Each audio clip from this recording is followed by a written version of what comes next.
어제는 마지막에 실패한 가룟 유다를 살펴봤는데요. 오늘은 마지막에 성공한 라합이라는 제목으로 함께 하나님 말씀을 보겠습니다.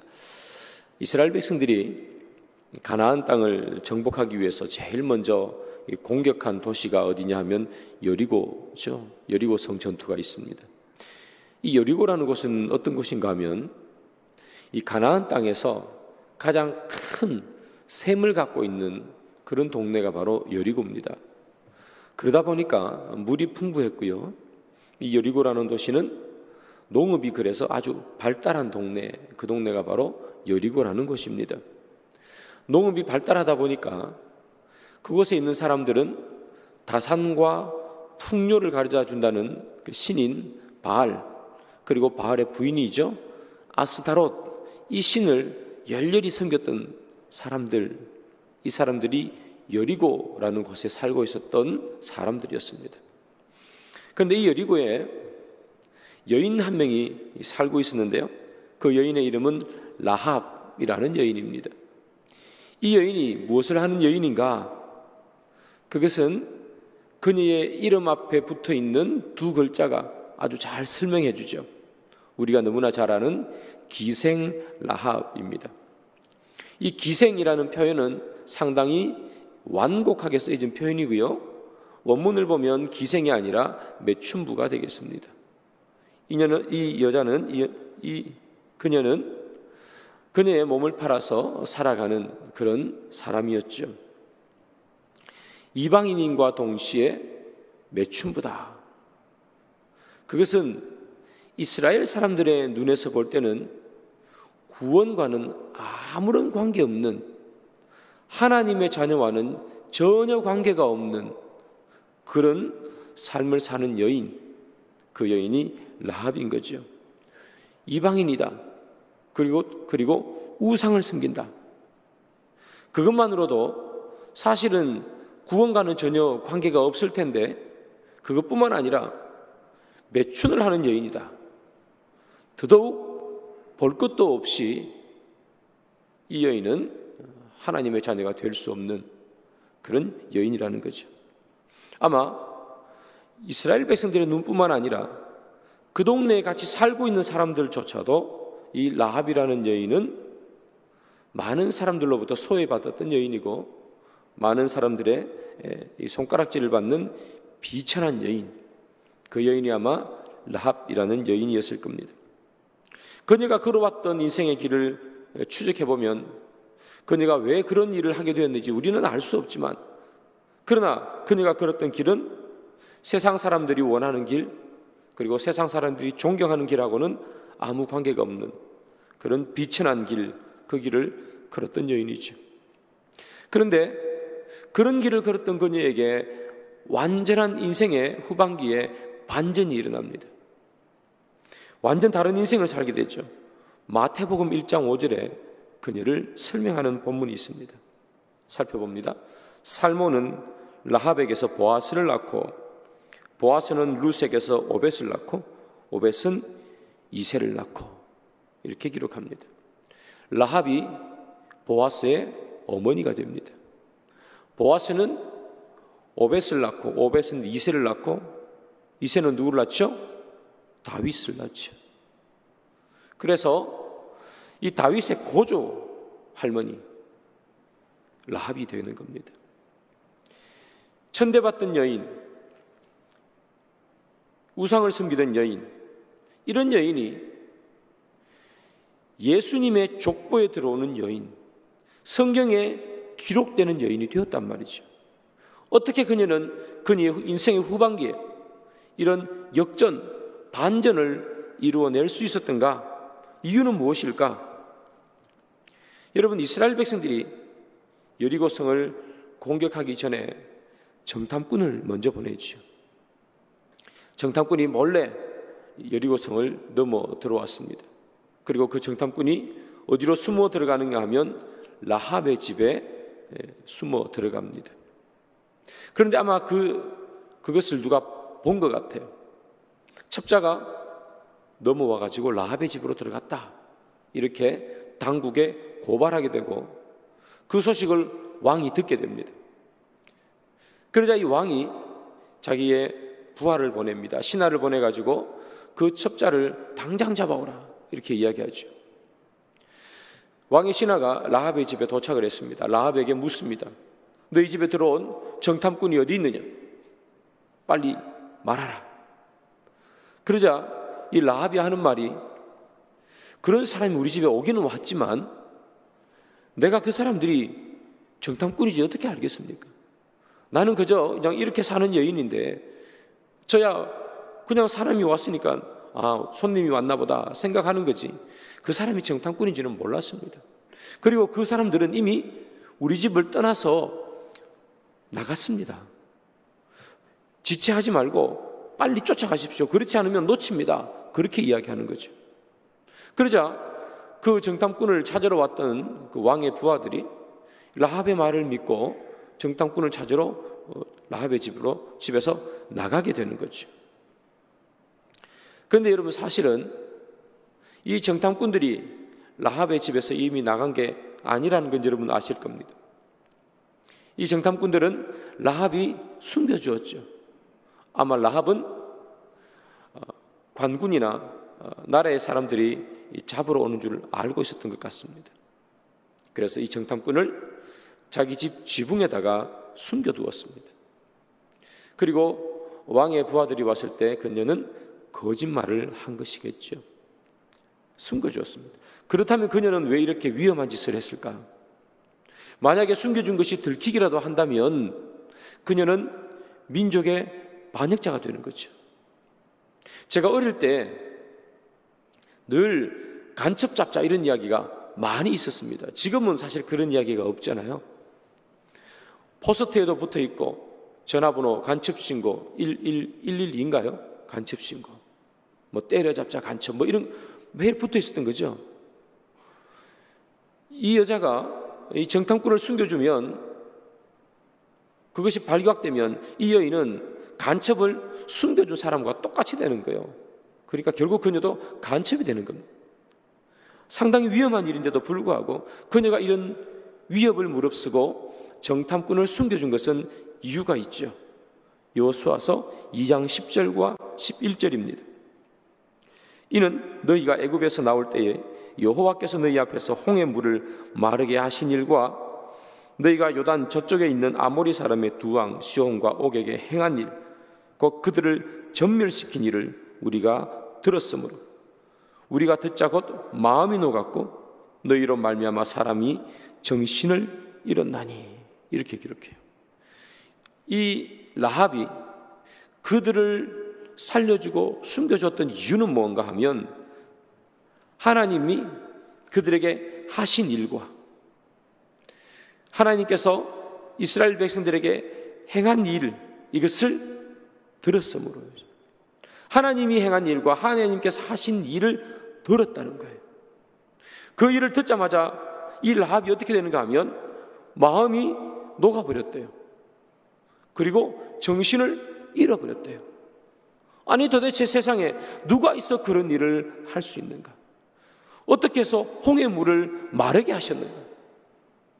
어떻게 해서 시온과 옥이라는 그 강력한 왕을 무찌를 수 있었는가? 그 연약한 이스라엘의 힘으로. 그 하나님이 하신 역사를 그녀가 들었다는 거예요. 그걸 들으니까 마음이 녹아버리고 정신을 잃을 정도가 되었다는 거예요.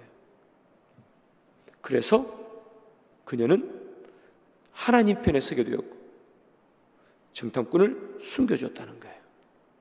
여러분, 이 라합이라는 이 여인은요, 두 가지 소리를 들어야 했습니다. 그 두 가지 소리 중에 하나를 선택해야 되는 위험한 상황에 놓여 있었어요. 그 두 가지 소리가 뭐냐면 정탐꾼이 어디 있는지 말하라 하는 왕의 추상과도 같은 그 소리죠. 또 하나의 소리는 그녀가 직접 듣지도 못했고 보지도 못했지만 흘러서 들었던 소리, 하나님께서 이스라엘 백성들에게 행했다는 그 이야기, 그 소리를 들은 거예요. 하나는 현장에서 직접 듣고 하나는 누군가를 통해서 들었겠죠. 그녀는 이 두 소리 중에 하나를 선택해야 합니다. 정탐꾼이 어디 있느냐? 그 소리와 세상의 소리요. 하나님께서 이스라엘 백성들에게 행했던 하나님에 대한 그 소리 중에 하나를 선택해야 합니다. 정탐꾼이 어디 있는지 말하라 하는 이 세상의 소리, 왕의 추상 같은 소리, 이 소리는요, 그 소리를 듣기만 하면 우리는 손해볼 게 하나도 없습니다. 그녀는 손해볼 게 하나도 없었습니다. 정탐꾼이 어디 있는지 말하라, 어디 있는지 말하면 그녀는 안전합니다. 그녀뿐만 아니라 그녀의 가족도 안전하게 됩니다. 괜히 정탐꾼의 위치를 숨겼다가 발각되면 그녀와 그녀의 가정은 어찌 될지 모릅니다. 다 죽은 목숨이겠죠. 말하면 안전한 겁니다. 왕의 소리를 들으면 안전하게 되겠죠. 아무런 손해가 나지 않습니다. 만약에 정탐꾼의 위치를 가르쳐줘서 정탐꾼을 잡았습니다. 그리고 전쟁에서 이 여리고 군대가 승리했다면 어떤 사람은 이렇게 얘기했을 것입니다. 정탐꾼이 우리를 정탐하는 것을 막았기 때문에 그 승리가 우리에게 있을 수 있었다. 전쟁의 승리의 공로자를 찾아보다 보면 라합이라는 여인, 정탐꾼의 위치를 가르쳐 주어서 나라의 중요한 정보가 새어나가지 않도록 막아주었던 그 여인이 전쟁의 공로자가 될 수도 있었습니다. 그러면 그녀는 포상을 받을 수도 있었을지 모르겠습니다. 세상의 소리는 우리에게 안전을 주고 세상의 소리는 우리에게 번영을 주는 것 같습니다. 왕의 소리를 따라가면 안전할 뿐만 아니라 포상을 받을 수도 있으니까요. 그래서 세상은 언제나 안전하다. 내 말을 따라오면 안전할 것이고 내 말을 따라오면 번영이 있을 것이다 라고 우리에게 속삭인다는 거예요. 마귀가 예수님을 시험할 때도 똑같은 것으로 시험하지요. 마귀가 예수님을 어떻게 시험합니까? 나에게 경배하라. 나에게 경배하면 네가 보는 모든 것을 다 너에게 줄 것이다. 마귀는 예수님과 번영이라는 것을 가지고 거래하는 모습을 보게 되는 거예요.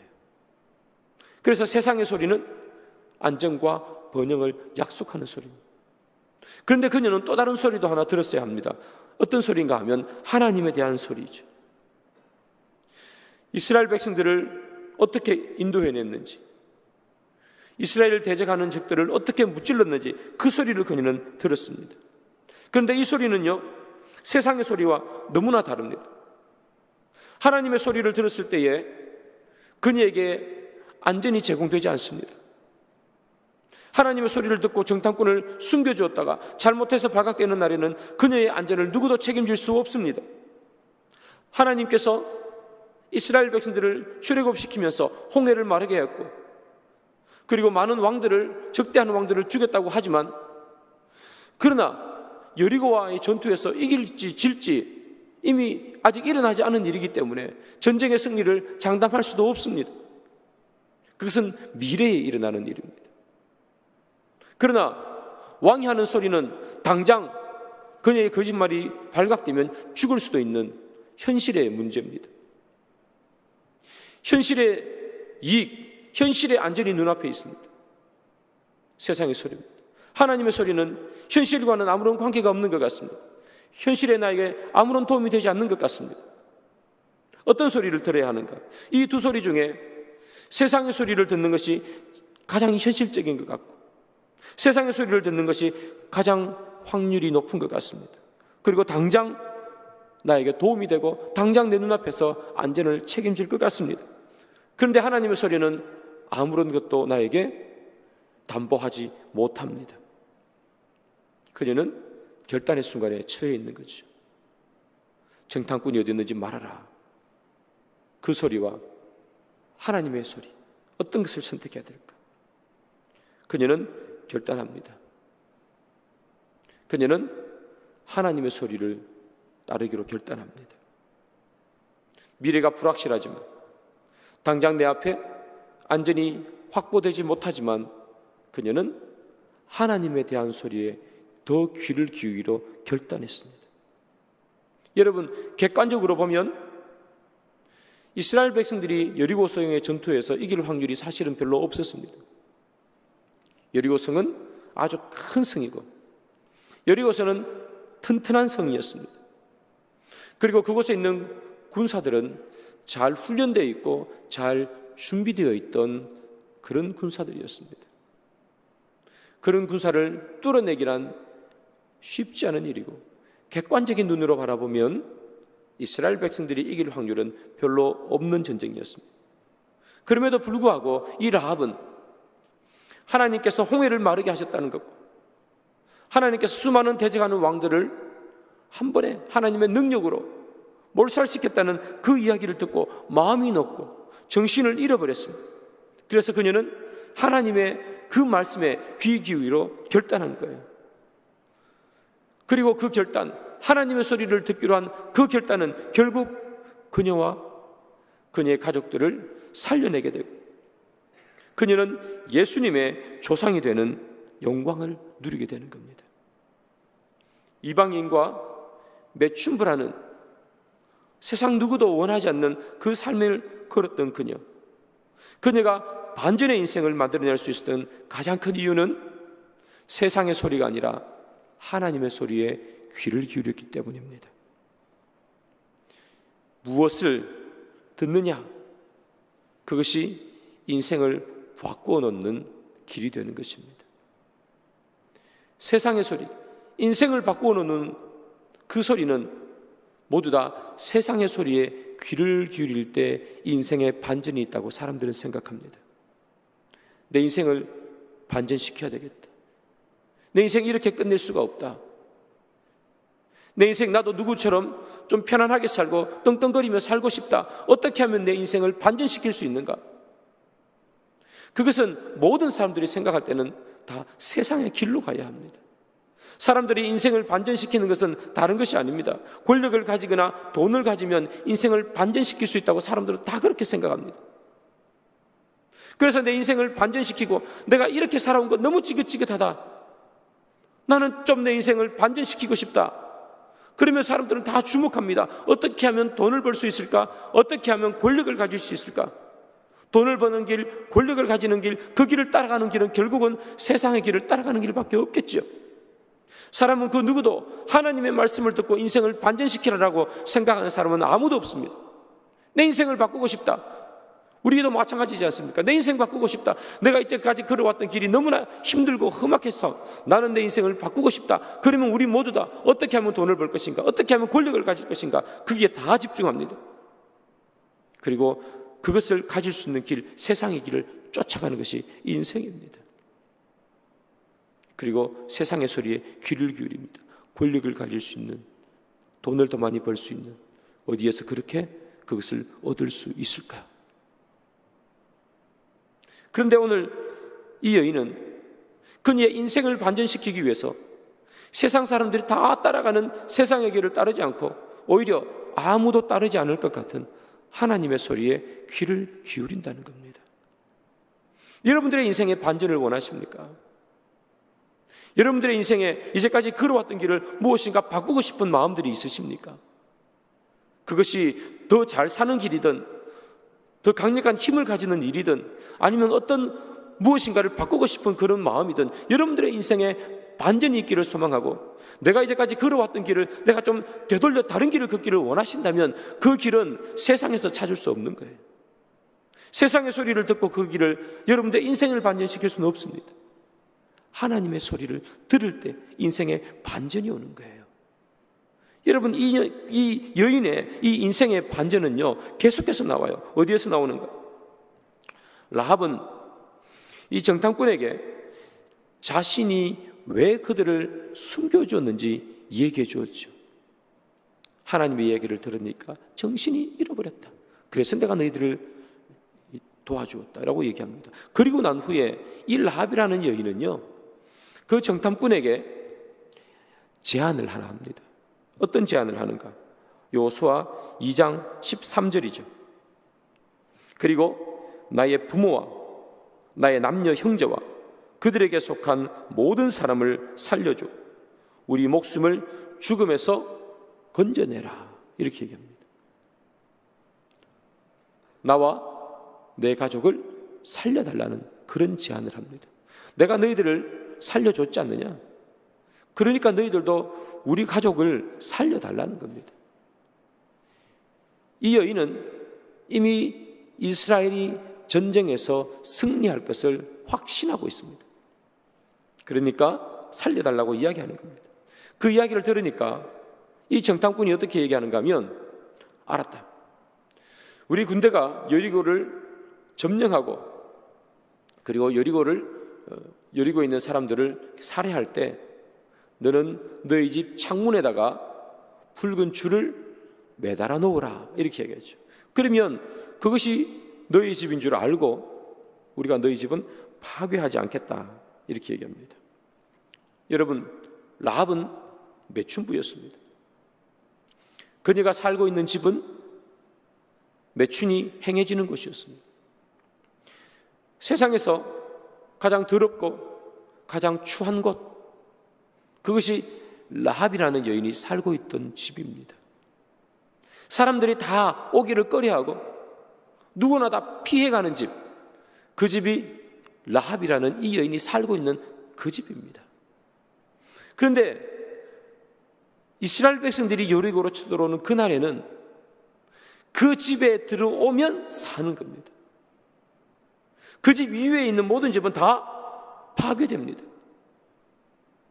모든 사람들이 피해갔던 집, 모든 사람들이 더럽다고 이야기하고 손가락질을 하는 그 집이 구원이 행해지는 곳이 되는 거예요. 구원의 방주가 되는 곳, 그것이 바로 라합의 집이 되는 겁니다. 인생의 반전이 있죠. 누가 그 집이 구원을 이루어주는 집인지 알았겠습니까? 상상이나 했겠습니까? 모든 사람들이 다 피해가는 집이고 지나가면서 침을 뱉었을 수도 있는 그 집인데, 그 집이 모든 사람을 살리는 집이 될지 누가 상상이나 했겠냐, 그 말이죠. 여리고성이 무너지는 그날에 이 라합의 집은 노아의 방주가 되는 거예요. 노아의 방주도 마찬가지겠죠, 여러분. 노아 시대 때 방주를 만들었습니다. 누가 그 방주가 노아 시대의 사람들을 살릴 줄 알았겠습니까? 모든 사람들이 방주를 만드는 노아를 비웃었잖아요. 모든 사람들이 라합을 비웃는 것처럼, 라합의 집을 바라보며 손가락질했던 것처럼 모든 사람들이 노아를 향해서 비웃었을 거 아니에요. 뭐 하는 거냐고. 누가 그 노아의 방주가 그들을 구원할 줄 알았겠습니까? 흉악한 범죄자들만이 달리는 그 십자가, 십자가에 달려있는 사람은 사람들이 다 조롱하고 손가락질할 텐데, 그 흉악한 사람들만 달리는 그 십자가가 사람들을 구원해낼지 누가 알았겠습니까? 라합, 그녀의 인생이 어떻게 변했습니까? 무엇이 그녀를 이렇게 만들어버렸습니까?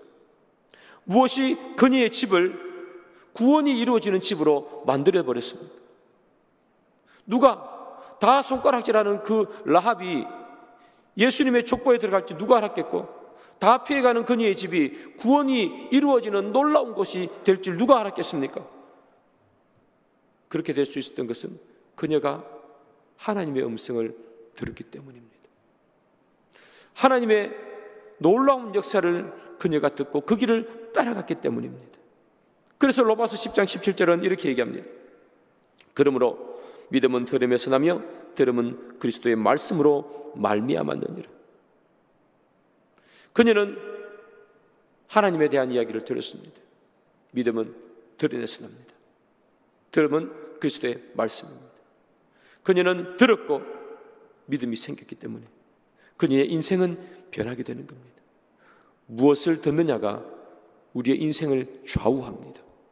하나님의 말씀을 들으면 우리 가운데 믿음이 생기고, 믿음이 생기면 우리의 인생이 변화되고 우리의 삶이 변화되고 우리의 가정이 변화됩니다.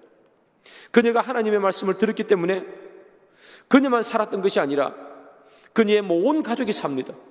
혹시 그날 라합의 집에 누군가가 있었다면 그 사람도 살았습니다.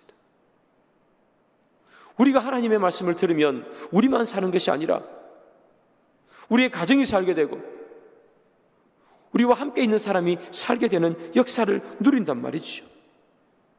어떻게 하면 인생의 반전이 있을 수 있을까? 다른 것 아닙니다. 세상의 소리가 아니라 하나님의 소리를 들으면 우리는 인생의 반전을 누릴 수 있게 되는 것입니다. 여러분, 우리는 어제 가룟 유다를 살펴봤습니다. 가룟 유다는요, 하나님의 소리가 아니라 세상의 소리를 들었습니다. 이 가룟 유다는 3년을 예수님을 따라다녔던 그런 사람입니다. 늘 예수님의 말을 들었고 예수님의 행한 것을 보았고 예수님의 기적을 체험했습니다. 그런데도 불구하고 그는 하나님과 늘 다녔지만 그가 들었던 소리는 예수님에 대한 소리가 아니에요. 그는 우리의 메시아가 아니라는 세상의 소리를 듣게 되고 예수님을 배반하고 말았습니다. 그 가룟 유다가 예수님을 팔고 그가 얻은 것이 무엇이 있습니까? 은 30입니다. 은 30이라는 것이 우리에게 주는 교훈이 뭡니까? 세상의 소리를 들어봤자 우리가 가질 수 있는 것은 은 30밖에 안 된다는 겁니다. 대단한 것을 가질 수 있을 것 같습니다. 세상의 소리에 귀를 기울이고요, 세상의 소리에 내가 보조를 맞춰서 따라가면 대단한 것을 얻을 것 같습니다. 엄청난 것을 얻을 것 같습니다. 그런데 고작 얻는 것은 은 30밖에는 없다는 겁니다. 사랑하는 여러분, 우리는 누구의 말을 듣고 살아가야 할까? 오늘의 말씀의 결론을 맺습니다. 우리는 여러분 무엇을 기준으로 하고 이 세상을 살아갑니까? 우리가 무엇인가를 선택할 때 그 선택의 기준, 우리의 삶의 기준은 어디에 있습니까? 그것은 이제부터 무엇을 듣느냐에 우리의 삶의 기준을 놓고 살아가야 합니다. 오늘 하루를 살아도 세상은 우리에게 수많은 것을 이야기할 겁니다. 귀가 아플 정도로 많은 것을 세상은 우리에게 이야기합니다. 그러나 세상의 소리가 아니라 하나님의 소리, 주님의 말씀의 소리에 우리는 귀를 기울여야 합니다. 그 귀를 기울일 때 우리는 올바른 길을 갈 수 있게 되고 그 길을 따라 우리는 걸어갈 때 하나님께서 원하는 그 길을 걸어갈 줄 믿습니다.